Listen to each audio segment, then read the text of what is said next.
It's pretty common to think about pelvic floor therapy as something you do in your postnatal journey. But did you know seeing a therapist before can actually be beneficial to your labor experience?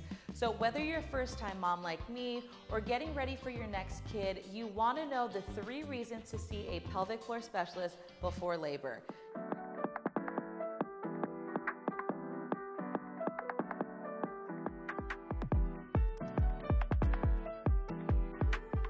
I am here with Dr. Amy at Myodetox in Brentwood, and she is a physical therapist, but a pelvic floor specialist as well, right? Yes. Make sure respect the title.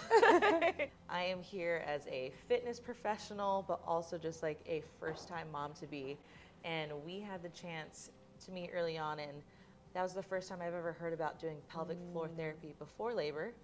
And now we're here. Before we even get, we're here. We're here. We're here, all of us. So before we even get into all of that, what is pelvic floor therapy? That is such a good question. So it is a subspecialty of physical therapy. So we all start out as general physical therapists who can treat any orthopedic or neuromuscular impairment. So people think ankle sprain, right?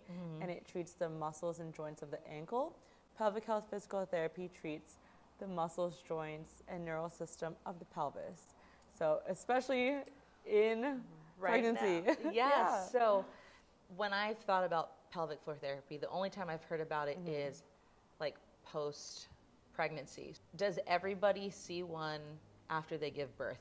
So not everyone sees one after they give birth, but I want to say everyone would benefit from seeing a pelvic floor therapist after birth. Whether it's vaginal or cesarean, there's so many changes that happen during this time that people can optimize how they're going to labor and deliver, and then how they're going to recover afterward. That's such a big thing to bridge the gap between having a baby, being pregnant, trying to get back to fitness. There's just a lot of opportunity to support, people at this time. Gotcha. And you're saying there's so much benefit to it. So is it more so, since everyone doesn't see a therapist after, has something kind of triggered it during the labor experience that they're referred out? Is that why someone typically would see someone? Right. Usually it's on the birthing person to have to advocate for themselves, saying, I need more or additional help. And then that's what usually prompts a referral. But in any surgery or any trauma or any big change, people get physical therapy. If people break an arm or if people sprain an ankle, they usually get physical therapy. But when someone gives birth, it's like there has to be such an active problem for you to see someone. But that's not the case. We want to empower and educate our moms that there's additional support. Okay, see, now I have just more questions. Because you're saying someone's advocating for themselves and it's maybe not even referred out, like what is someone experiencing where they're like, I need more help? Like, is there a common thing that sets them off, like this doesn't seem right? Right. So just to bring awareness on what we can do and support our birthing folks in, we have our pelvis. And so anything that's going to involve bladder dysfunction, bowel dysfunction, like constipation, or just pain with intimacy, pain with intercourse. These are very common things. I kind of call them the 4 Ps. So if you have an issue with peeing, pooping, pelvic pain, or, pleasure, these are all the things that we can improve on. Those are all very important for the 4 Ps, y'all. Wait, so, okay, I've heard about the constipation after. So that's not really supposed to happen? Or like maybe just a short time? Like, what's the thought on that? I'm just curious. This is for my own personal.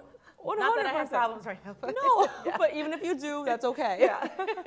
So we want to make sure that there is healing time frames for all this. Okay. So after any delivery, labor and delivery, we want to say 4 to 6 weeks to really just heal the inflammation that's happened. Really let your body undergo its natural processing. Eat well, rest well, bond well. And then after that 4 to 6 mark, it's really important to see someone about this, because after all that natural healing process has occurred, we can start to expedite it through things like therapy. To make sure we're clear, there is a normal healing time. Like you don't have to run. Right. Okay. Yes. There's a healing normal time. 100%. Just like you want to wait until if you break a bone, you don't want to move it immediately. Maybe you need a natural healing process. Okay. That already makes me feel better. You're doing yes, great. You're doing great. You're doing great at your job of calming me. Obviously, coming from the fitness background, I think what intrigued me more was that, you know, we hear so much about the benefits of exercising before labor to help you prep so you're stronger, you're ready for the hardest moment, you know, of your life. Yeah. But a common thing that I also hear is that, you know, especially like someone like me who strength trains, is sometimes your pelvic floor is just really tight. And that's actually the weakness in it, like not knowing how to relax it. I'm curious for those that are in the fitness world, especially, like what are maybe 3 things that are common for you to see in them, which would be reason to see you before labor. Right. Yeah. So if like someone like yourself is in the fitness industry, and we do think about muscles having the opportunity to be strengthened and lengthened.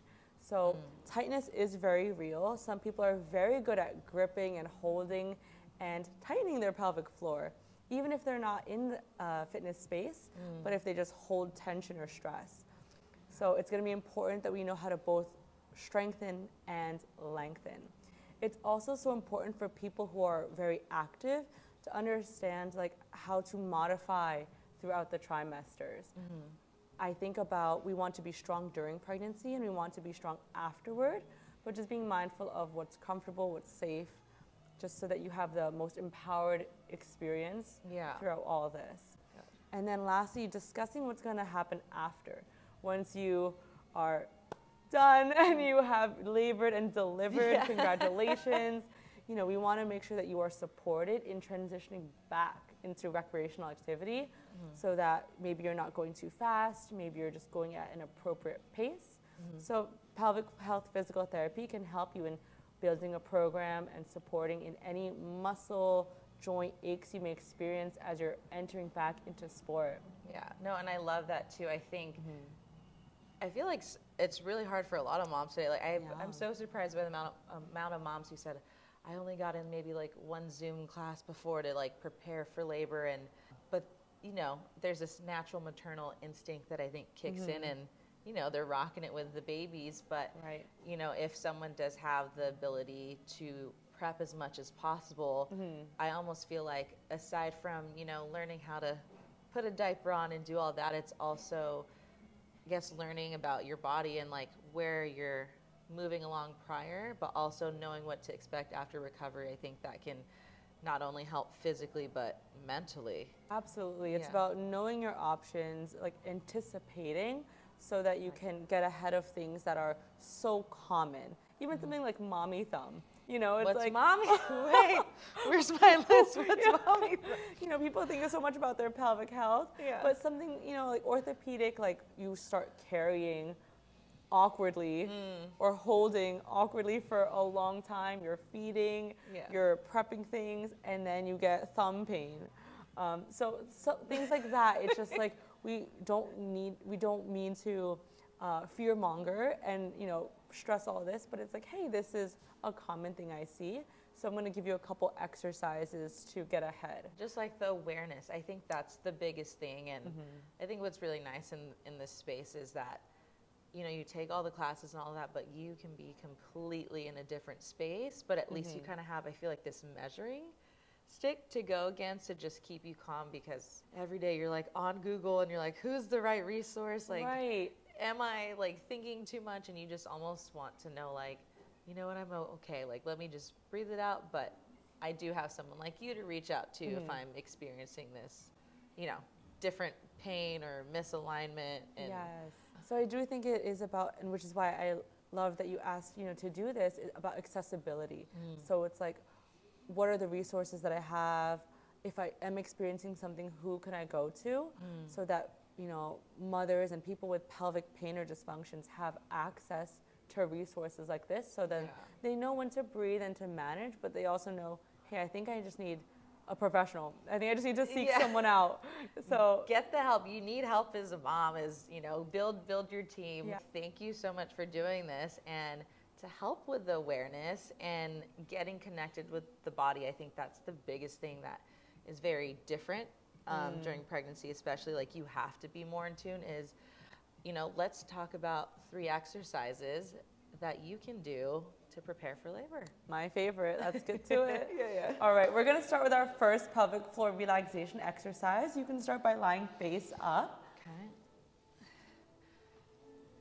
Great entry. Thank you. All right, so we're going to start with a one-sided happy baby, in which you can draw your knee to your chest. Place your hand on the inside of your foot. Great. And while you're here, we're going to focus on deep and low breathing. Inhaling into the belly, and exhaling, let the belly drop. Okay, so this is a nice time to unwind, meditate, reflect, and you can be here for 30 seconds, and then we switch sides.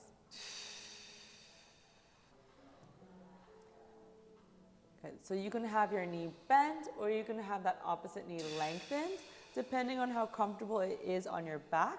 Now, this requires a good amount of mobility already, so in exercise number 2, we'll go over a modification. Cool. We can transition out of it now. So, great turn, great roll. We're going to come onto all fours to start. Wrist under shoulders, knees under hips, just to stack. Perfect. Now, let's start with the left side. So, left foot will come to the outside of the left hand. How does that feel? Feels good. All right, so if you're not feeling too much of a stretch here, you can always walk that left foot out a little bit farther, depending on your comfort. Start by having the knee track in between the big toe and the second toe. Great.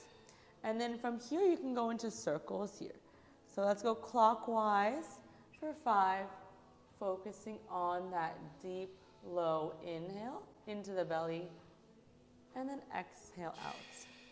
And great pelvic circles. You can go 5 counterclockwise once you wrap up. This is great to continue opening the pelvic floor and giving you as much range in that circular motion as possible. And I like these exercises because on all fours, you can do them throughout the trimesters. And then we switch. Great, and same setup. I didn't even need to cue you, you're a pro. It feels good. You just want to keep going. Yeah, I need more. The body's craving it. Yeah. And then just to be clear, too, that first exercise is even fine in your 3rd trimester on your back, as long as you're comfortable. Absolutely. A lot of this is about comfort. And then that back foot perfect can be flexed or lengthened, flexed or pointed, depending on what feels more stable for you.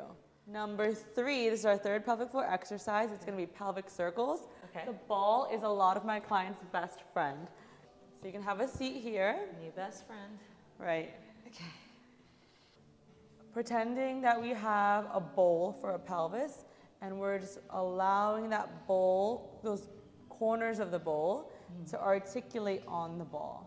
So the pelvis can move in 6 directions, right? Forward, backward, side to side, and rotate. So you're allowing yourself to explore all those corners. Can you go too fast or too slow? Or is there preference for speed because you're lengthening? You do want to take your time and you're connecting it to your breath? Right. I often find when people speed through this, they can cheat some corners. So it is about, having slow motion to have this as the most efficacious movement. And it's a nice time to connect, to unwind. I think life is just fast in general, especially when you're pregnant. You're like, there's just so many things going on. Take your time. Take your time. Do you feel calmer? I am looking at you. Thank you so much for that. This was awesome. I feel great and ready for labor. Not yet. No, not yet. Your hips are moving. Your hips are ready. The hips don't lie. They're not quite yet, but they feel good. All right, Mama, I hope today's episode was so beneficial to you. If you have any questions or comments, drop them below. Don't forget to stop by a Myodetox near you if you have one. Like this video and subscribe to this channel so we can keep going through this journey together.